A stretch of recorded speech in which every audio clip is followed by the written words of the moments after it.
죠? 이 영화가 뭔지 아세요? 알라딘이라는 영화입니다. 우리 젊은 친구들은 다 봤겠지만 혹시 안 보신 분들 꽤 있죠? 이 영화가 지금도 상영되고 있어요. 근데 무려 1100만여 명이 지금 봤어요.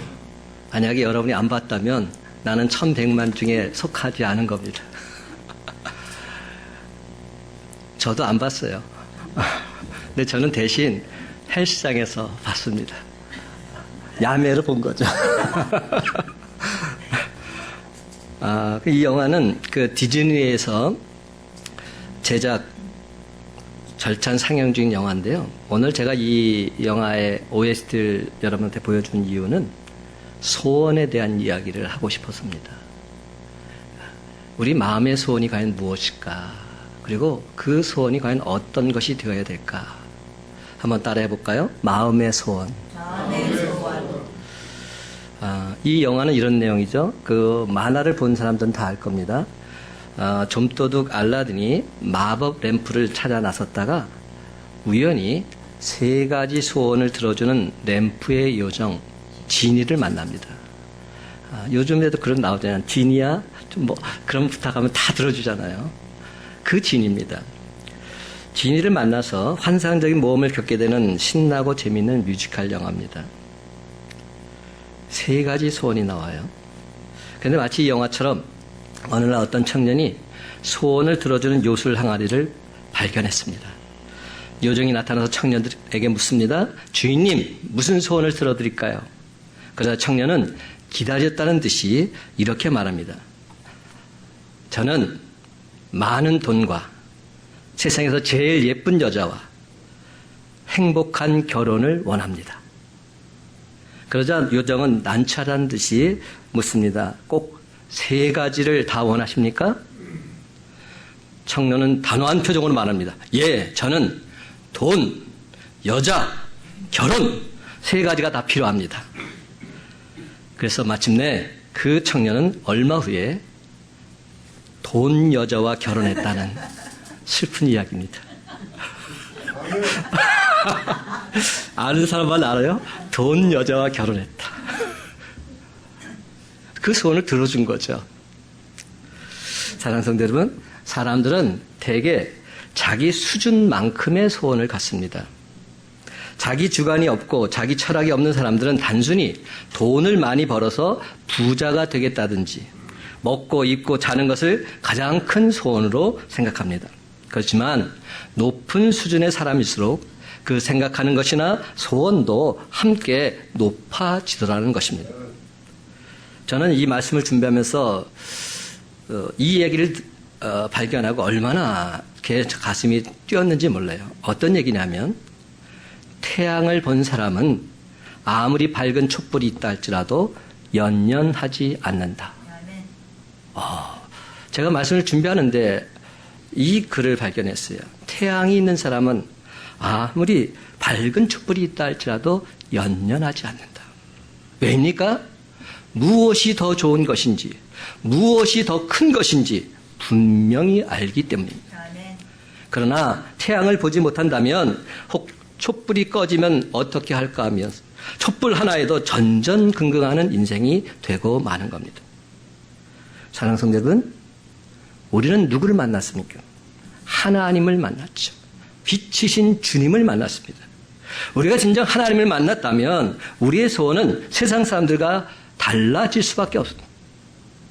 근데 안타깝게도 우리 그리스도인들의 소원도 세상 사람들과 별반 다를 바 없는 것처럼 여겨질 때가 많습니다. 금식하며 작정 기도를 합니다. 1000번제를 하나님께 드립니다.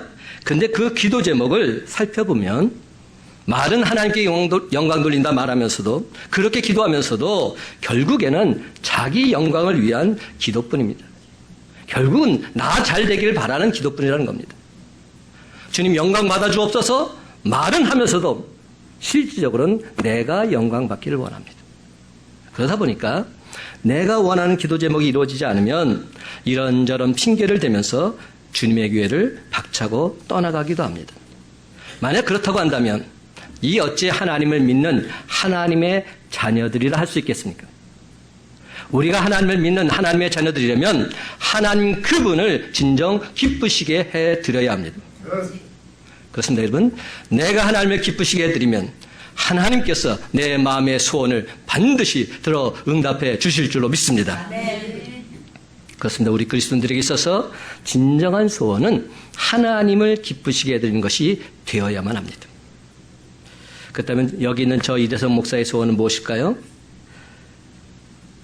주님의 교회인 큰빛 광성교회가 하나님이 기뻐하시는 건강한 교회로 세워지는 것입니다. 사도행전에 나오는 초대교회의 비전을 이루는 건강한 성도들로 우리 성도들 한 명 한 명이 다 서가는 겁니다.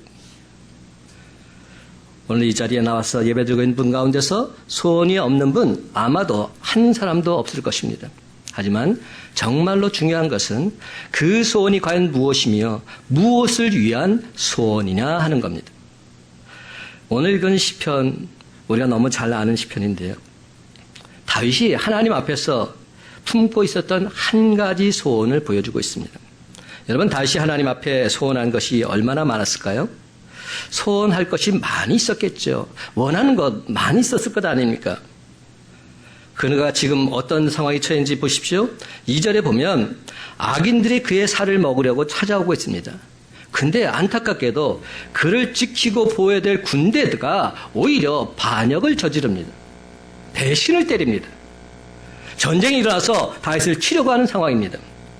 만약 우리들이 이런 상태에 직면했다면 과연 무엇을 소원해야 할까요? 마땅히 하나님, 나를 괴롭히고 죽이고자 하는 저 악한 대적들 물리쳐 주옵소서. 저 원수들 물리쳐 주옵소서. 이번 전쟁에서 반드시 승리해서 저들이 하나님이 살아계심을 목독해 해 주옵소서. 뭐 이렇게 소원을 하나님께 원하지 않을까요? 얼마나 구할 것이 많겠습니까? 근데 놀랍게도 다윗은 내가 여호와께 바라는 한 가지 일이 있다 말합니다. 여기서 다윗이 바라는 한 가지 소원이 무엇입니까? 일시적인 것이 아닙니다. 원어로 보면 계속해서 지속적으로 간구했던 소원입니다. 다윗은 참으로 절박한 상황 속에 처해 있지만 자신의 안전이나 승리를 구하지 않습니다. 그의 한 가지 소원은 다름 아닌 여호와의 집에 살면서 하나님의 아름다움을 바라보는 것입니다. 하나님의 아름다움은 무엇입니까? 다윗에게 베풀으신 하나님의 은혜, 하나님의 사랑을 뜻합니다. 하나님 성전에서 하나님의 은혜를 만끽하면서 하나님의 사랑을 느끼면서 그 사랑, 그 은혜를 전하며 살겠노라, 이렇게 말하고 있는 겁니다. 그는 이세 아들 중에서 가장 부족한 자신에게 은혜를 베풀어 주셔서 넘치는 축복으로 채워진 하나님의 은혜의 사랑, 결단코 잊을 수 없었습니다. 그래서 다윗은 하나님의 성전에서 주님만을 사모하며 사는 것, 이것이 나의 진정한 소원입니다 말하고 있습니다. 그래서 다윗 신앙의 중심은 왕궁이 아니었습니다. 성전이었습니다. 그는 언제나 성전을 자신의 모든 통치와 삶의 중심으로 여기고 있습니다. 그러하기에 그가 왕이 되고 나서 제일 먼저 한 일이 뭡니까? 바로 하나님 임재의 상징 법궤를 지금 다윗성으로 옮기는 일을 먼저 했습니다. 법궤가 성으로 들어올 때 그는 왕의 체면이나 자존심 다 내려놓습니다. 자기 바지가 흘러내린지도 모르고 덩실덩실 춤을 추고 있습니다.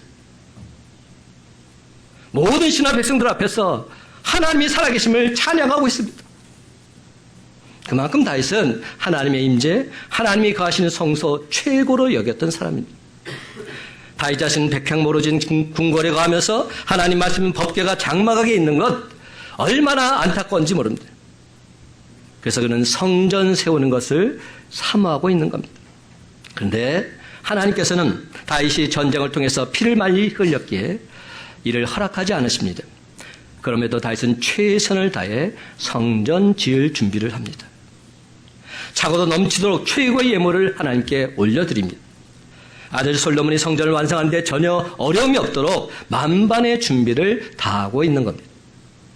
이처럼 다윗은 늘 항상 성전을 최고로 여겼던 사람. 그래서 시편 23편 6절에 보면 여호와는 나의 목자 되심을 고백하면서 이렇게 선포합니다. 마지막 절, 내 평생의 선하심과 인자하심이 반드시 나를 따르리니 내가 여호와의 집에 영원히 살리로다. 아멘. 이게 다윗의 고백입니다. 내가 여호와의 집에 영원히 살리로다. 이게 그의 진짜 소원. 그의 평생의 소원은 하나님의 집에 영원히 사는 것이었습니다. 이를 다르게 표현한다면 하나님을 진정 기쁘시게 하는 예배자로 살겠다 고백하고 있는 겁니다. 다윗은 세상에서는 악인들에게 고통을 당하고 대적들에게 목숨의 위협을 느끼는 그런 상황이 있었음에도 불구하고 하나님께서 늘 항상 나와 동행하심을 믿고 있었습니다. 하나님께서 그들을 막아주시고 물리쳐 주실 걸 확신했습니다. 아멘. 그러므로 오직 그의 소원은 성전에서 하나님을 예배하는 것이었습니다. 성전에서 하나님의 영광을 바라보는 것이었습니다. 아멘. 그렇습니다, 여러분. 이것이 바로 다시 하나님 마음에 합한 자라는 최고의 칭찬을 받게 된 비결이라 할 수 있습니다. 그렇다면 우리들도 어떻게 하면 마음의 소원을 이룰 수 있을까요? 첫째로 하나님이 기뻐하시는 소원을 품어야 합니다. 하나님의 기뻐하시는 소원을 품는 것, 이것이 우선입니다. 4절 말씀 함께 읽어봅시다. 4절 시작. 내가 여호와께 바라는 한 가지 일 그것을 구하리니 곧 내가 내 평생에 여호와의 집에 살면서 여호와의 아름다움을 바라보며 그의 성전에서 사모하는 그것이라. 아멘. 그런데 여러분, 모든 소원이 하나님 앞에서 다 응답받는 것 아닙니다. 하나님이 기뻐하시는 소원을 품어야 응답받습니다.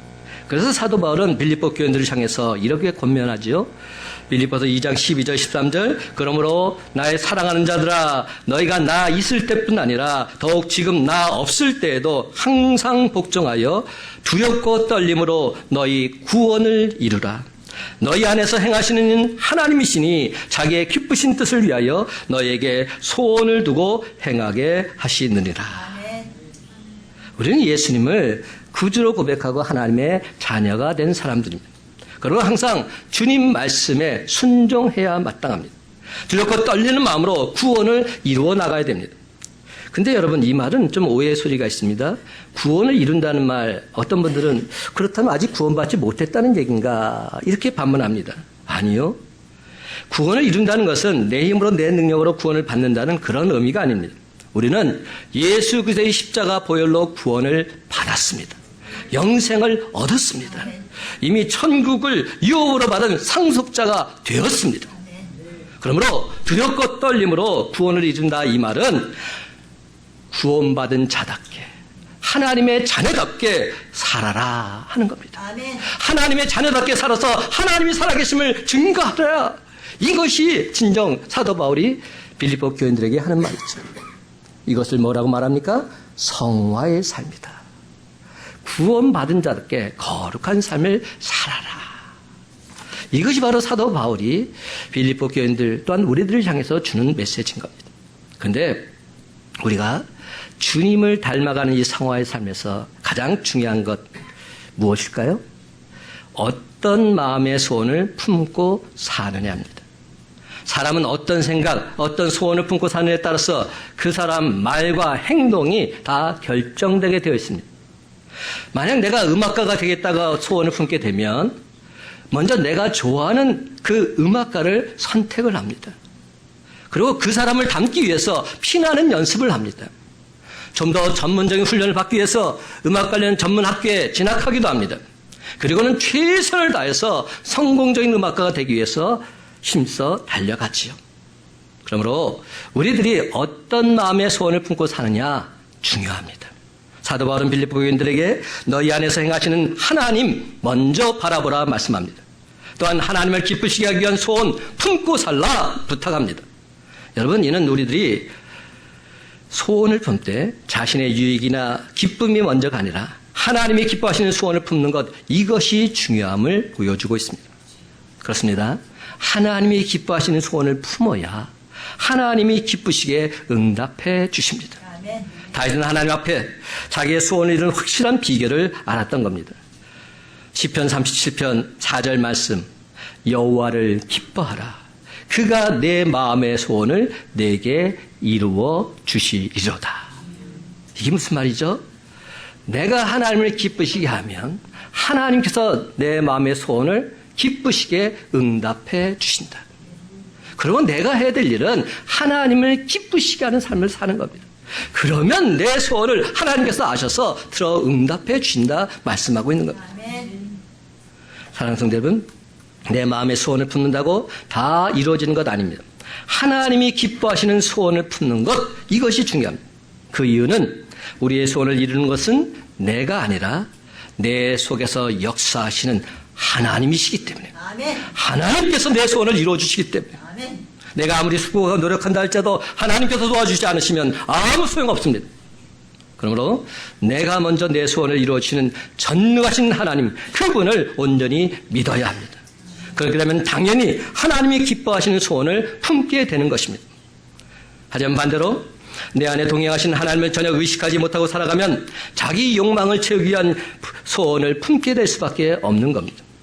하나님의 부르심을 받은 요나가 니네로 가지 않고 다시스로 가려고 배를 탔습니다. 뱃삭을 집으라고 태연하게 배 밑에서 잠을 잤습니다. 그러나 하나님께서 풍랑을 통해서 그를 깨우십니다. 하나님을 알지 못하는 선원들이 이렇게 말하죠. 내가 어찌 여기서 잠을 자고 있느냐고 책망을 합니다. 그 결과 요나는 물고기 뱃속에서 3일을 보내야만 하는 혹독한 대가를 치르게 됩니다. 요나가 비로소 하나님의 뜻을 깨닫고 니느웨로 가서 40일이 지나면 이 성이 멸망하리라 외칠 때 왕으로부터 온 어린아이에 이르기까지 모든 백성들이 회개하고 하나님께로 돌아오고 있습니다. 여러분, 하나님이 기뻐하지 않는 방법으로 움직이면 수고하고도 얻는 것 없습니다. 하나님 뜻에 순종할 때 놀라운 역사가 나타낼 줄 믿으시기 바랍니다. 아멘. 그렇습니다. 오늘날 많은 사람들이 수고하고 애를 쓰고도 소원의 항구에 도달하지 못하는 이유가 여기에 있습니다. 그 이유는 자기 안에 동행하시는 하나님 의식하지 않기 때문이죠. 하나님이 보고 계시다면 우리 삶이 이럴 수는 없는 겁니다. 하나님이 눈동자처럼 내 삶을 지금 지켜주고 계시다면 우리는 이렇게 살아서는 안 되는 겁니다. 말로는 하나님이 보고 계신다 말하죠. 근데 하나님이 보고 계시는데도 나는 하나님께서 원하시는 삶을 살지 못하고 있어요. 이게 바로 바리새인들 아닙니까? 다른 사람이 바리새인은 아닙니다. 하나님의 자녀라고 하면서 하나님이 기뻐하시는 그 일을 해가지 못한다면 그것은 하나님의 자식이 아니죠.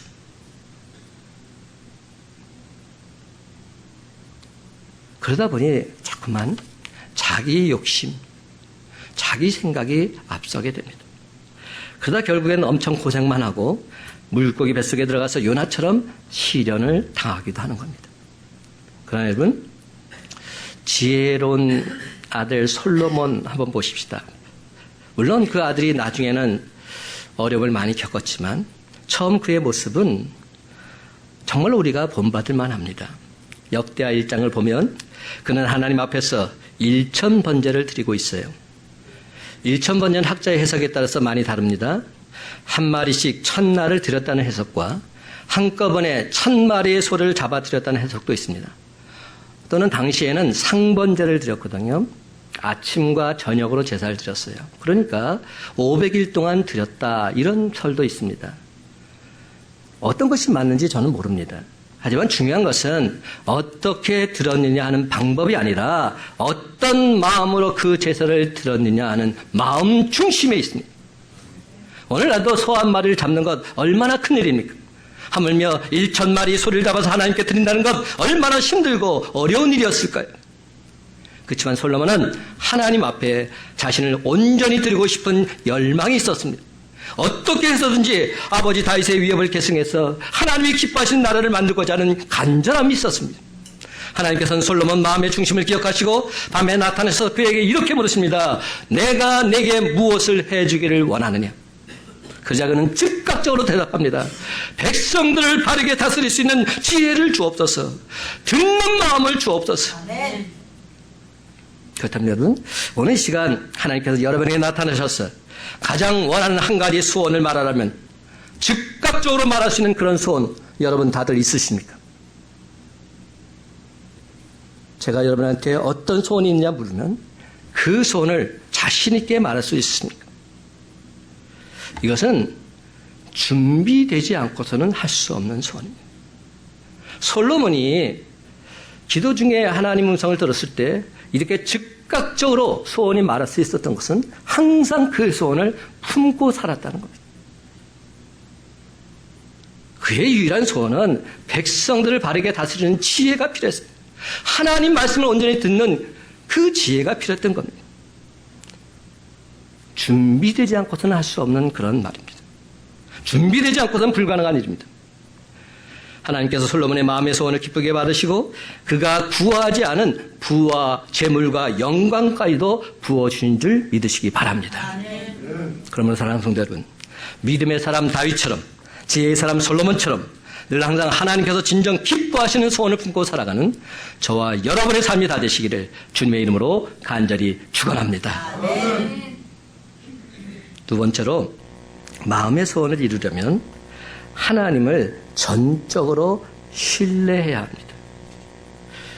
우리가 이 말씀은 항상 하죠. 믿어야 한다는 겁니다. 하나님을 전적으로 신뢰하는 삶. 여러분, 다윗은 하나님을 전적으로 신뢰했기에 제 아무리 힘들고 어려운 상황이 와도 좌절하거나 낙심하지 않았습니다. 이는 다윗이 용맹해서가 아닙니다. 가장 강한 군대를 가졌기 때문도 아닙니다. 그를 따른 신하들, 충성된 신하들이 많이 있어서 그런 것도 아닙니다. 아니에요. 항상 배신했어요. 그가 전적으로 하나님을 믿고 신뢰했기 때문에 가능했던 겁니다. 세상을 바라보지 않고 하나님만 바라보았기에 가능했던 겁니다. 그렇다면 하나님을 믿는 이 다윗의 신앙, 과연 어떤 신앙이었을까요? 1절 말씀 함께 읽어봅시다. 1절 시작. 여호와는 나의 빛이요 나의 구원이시니 내가 누구를 두려워하리요. 여호와는 내 생명의 능력이시니 내가 누구를 무서워하리요. 얼마나 멋진 고백입니다. 여호와는 나의 빛이십니다. 여호와는 나의 구원이십니다. 내가 누구를 두려워할 수 있겠습니까? 여호와는 내 생명의 능력이십니다. 내가 과연 누구를 무서워할 수 있겠습니까? 다윗은 하나님이 자신의 어둠을 밝히시는 빛이심을 믿었습니다. 그는 하나님이 그 어떤 상황 속에서도 자신을 구원해 주심을 믿었습니다. 원수들 앞에서도 상을 베풀어 주시는 능력이 있는 분이 내가 믿는 하나님이심을 믿었습니다. 그래서 다윗은 그 누구도 두려워하지 않습니다. 그 누구도 무서워하지 않습니다. 우리는 종종 하나님을 믿는다고 하면서도 눈에 보이는 것 무서워하고 두려워합니다. 그러나 다윗은 이미 골리앗과의 대결에서 전능하신 하나님께서 자기 편이 되어주심을 똑똑히 경험했습니다. 하나님은 내 편이시다 선포하고 있습니다. 우리의 소원을 이루는 비결은 세상 사람을 의지하거나 세상 경험이나 지식을 의지하는 것 아닙니다. 우주 만물을 창조하시고 지금도 다스리시는 하나님을 경외하는 사람이 되는 겁니다. 그러면 하나님께서 반드시 우리의 소원을 성취해 주십니다.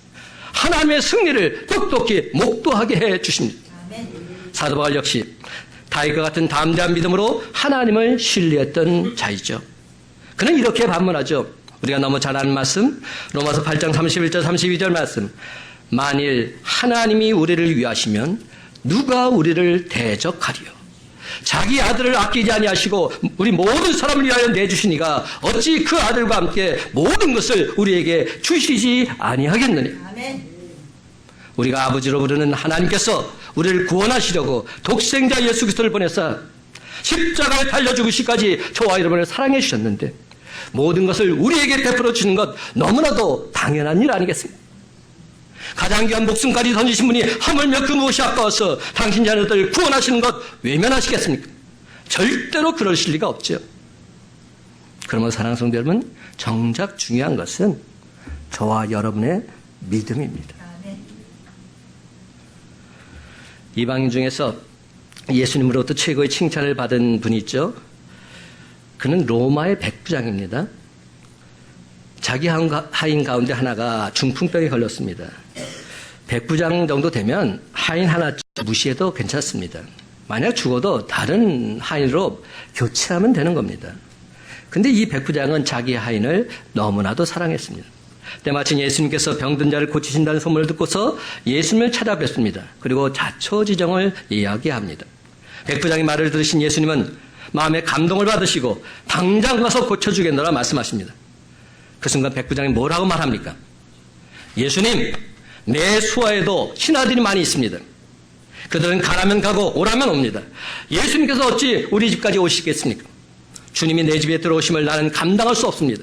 주님, 그냥 말씀만 해주옵소서. 그러면 내 신하가 깨끗이 낫게 될 줄 나는 믿습니다. 아멘. 이 말씀을 드신 예수님께서 완전 감동하셨어요. 그래서 예수님께서 그 백부장을 보고 놀랍게 여기시면서 이렇게 말씀하세요. 마태복음 8장 10절, 내가 진실로 너에게 이르노니 이스라엘 중 아무에게서도 이만한 믿음을 보지 못하였노라. 그리고는 백부장을 향해서 이렇게 말씀하십니다. 가라, 내 믿은 대로 될지어다. 가라, 내 믿은 대로 될지어다. 우리 교회에서는 어제 그제 아동부, 중고등부 연합수련회를 가졌어요. 비가 오는 가운데서도 대부도 가서 신나게 수영도 하고 조개도 캐고, 또 어제 하루 종일 천려역정 행사를 하면서 또 하나님의 은혜를 체험하고, 그리고 이제 남은 것은 청년부 수련회만 남았어요.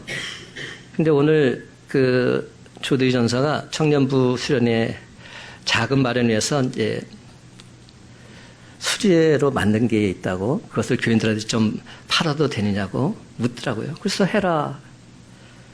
근데 후딱 나가버렸어요. 지금 거의 없어요. 그래서 내가 그랬죠. 내 믿음대로 될지어다. 그래서 자기가 그러더라고요. 목사님, 내가 너무 믿음이 부족했나 봐요. 좀 더 많이 만들 거. 정말이에요. 주님 말씀이 진리입니다. 내 믿음대로 될지어다. 사랑하는 성도 여러분, 오늘날 우리에게도 이런 백부장의 믿음이 필요합니다. 주님께서는 내 믿음대로 될지라 말씀하시고 그의 믿음대로 하인의 중풍병을 고쳐주신 줄 믿으시기 바랍니다. 지금 다윗은 악인들이 살을 먹으려고 달려들고 군대가 대적하여 포위한다 해도, 심지어 커다란 전쟁이 일어난다 할지라도 전혀 두려워하거나 무서워하지 않습니다. 오히려 뭐라고 말합니까? 태연합니다. 저는 이 2절 3절 말씀이 얼마나 강하게 다가왔는지 몰라요. 우리 한 목소리 읽어봅시다. 2절 3절 시작. 악인들이 내 살을 먹으려고 내게로 왔으나 나의 대적들, 나의 원수들인 그들은 실족하여 넘어졌도다. 군대가 나를 대적하여 진칠지라도 내 마음이 두렵지 아니하며 전쟁이 일어나 나를 치려 할지라도 나는 여전히 태연하리로다. 아멘. 나는 여전히 태연하리로다. 얼마나 멋진 신앙 고백입니까? 그래서 어떻게 다윗은 여전히 태어날 수 있을까요? 그는 하나님을 온전히 믿었기 때문입니다.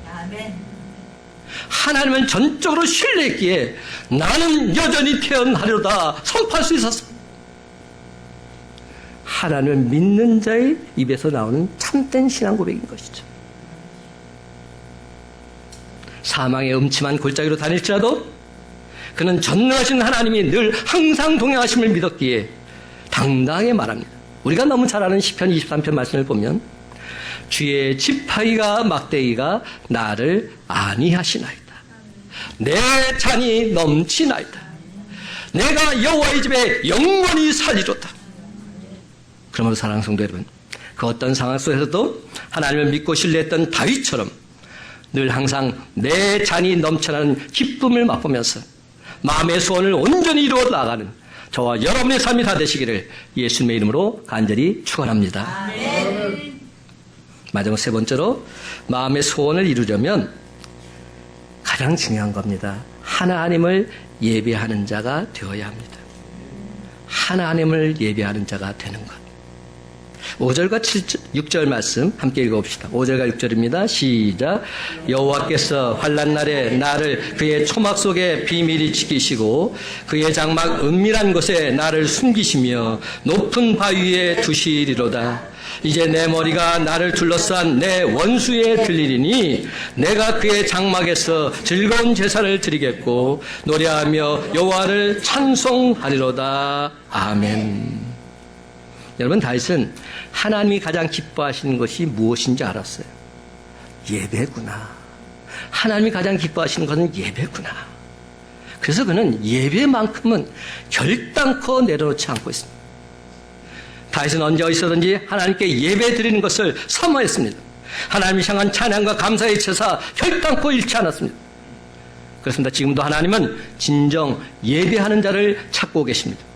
어떤 상황에서도 성전을 중심으로 하나님을 찬양하여 예배 드리는 것 기뻐하는 자에게 그 마음의 소원을 이루어 주시겠다 약속하십니다.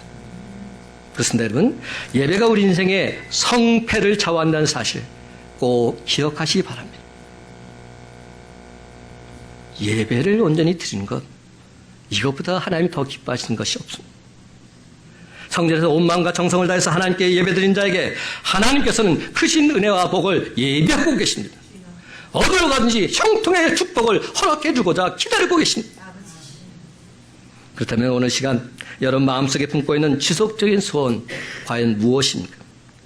늘 항상 하나님께 예배드리는 것을 기뻐해서 주님 성전에서 주의 아름다움과 영광을 바라보는 하나님의 은혜, 하나님의 축복이 넘쳐나게 되기를 간절히 바랍니다. 아멘. 사랑하는 성도 여러분, 오늘 시간 다윗이 평생 동안 가슴에 품고 살았던 한 가지 소원, 하나님의 성전에 살면서 주님의 아름다움을 사모했던 그 마음의 소원, 그 소원이 우리 모두의 소원이 되기를 간절히 바랍니다. 이 시간 오늘 주신 말씀을 기억하면서 하나님께 찬양되기를 원합니다. 나 주님의 기쁨 되기 원하네. 1절만 함께 찬양하십시다.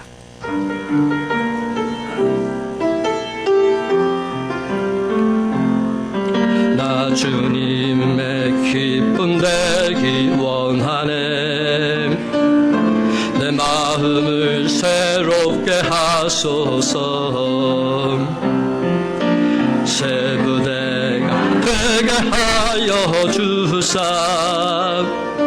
주님의 빛 비추게 하소서. 내가 원하는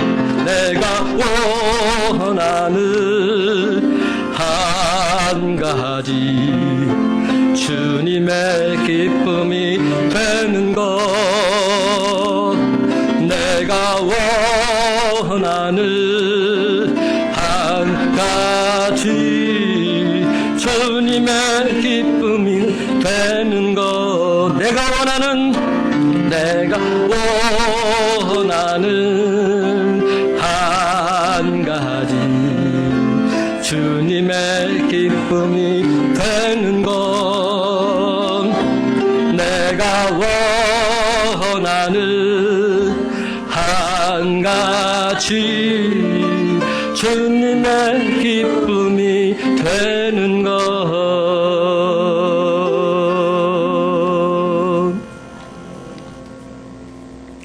그렇습니다. 내가 원하는 한 가지 소원은 주님의 기쁨이 되는 것입니다. 그렇다면 여러분, 주님의 기쁨이 되는 삶이란 좀 더 구체적으로 말한다면 어떤 삶을 말할까요? 우리가 너무 잘 아는 말씀, 마태복음 6장 33절. 그런즉 너희는 먼저 그의 나라와 그의 의를 구하라. 그리하면 이 모든 것을 너희에게 더하시리라.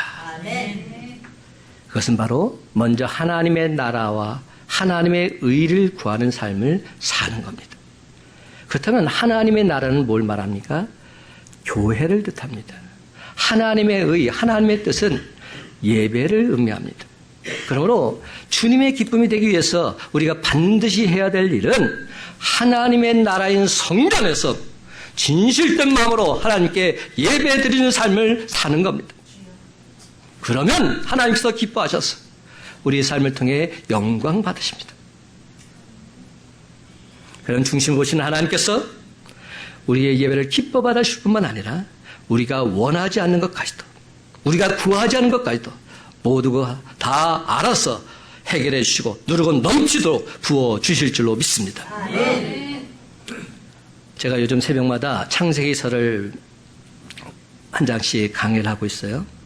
요즘 제가 창세기서를 하면서 요셉에게 확 꽂혔어요. 전에보다 더 강하게 요셉이 와닿더라고요. 저는 요셉이 뺀질뺀질한 그런 사람인 줄 알았어요. 근데 결코 그런 사람이 아니더라고요. 요셉은 하나님 중심의 삶을 살았던 사람이에요. 모든 중심이 하나님이었어요. 하나님이 주신 꿈을 끝까지 잃지 않았던 자, 그를 향해서 꿈꾸는 자 요셉이라 말합니다. 그는 마침내 이렇게 고백합니다. 창세기 마지막에 가면 그의 고백이 이렇습니다. 하나님이 내 인생을 간섭하셨습니다. 하나님이 이 모든 것 하셨습니다. 하나님이 하셨다. 모든 추어가 하나님이더라고요. 그러니 그는 하나님의 기쁨이 될 수밖에 없지요. 이제 말씀을 맺습니다. 사랑하는 성도 여러분, 언제 어디서 무슨 일을 만나든지 나는 주님의 기쁨이 되고 주님은 내 기쁨이 되어서 이 기쁜 소식을 온 세상에 힘차게 증거하며 살아가는 저와 여러분의 삶이 다 되시기를 예수님의 이름으로 간절히 축원합니다.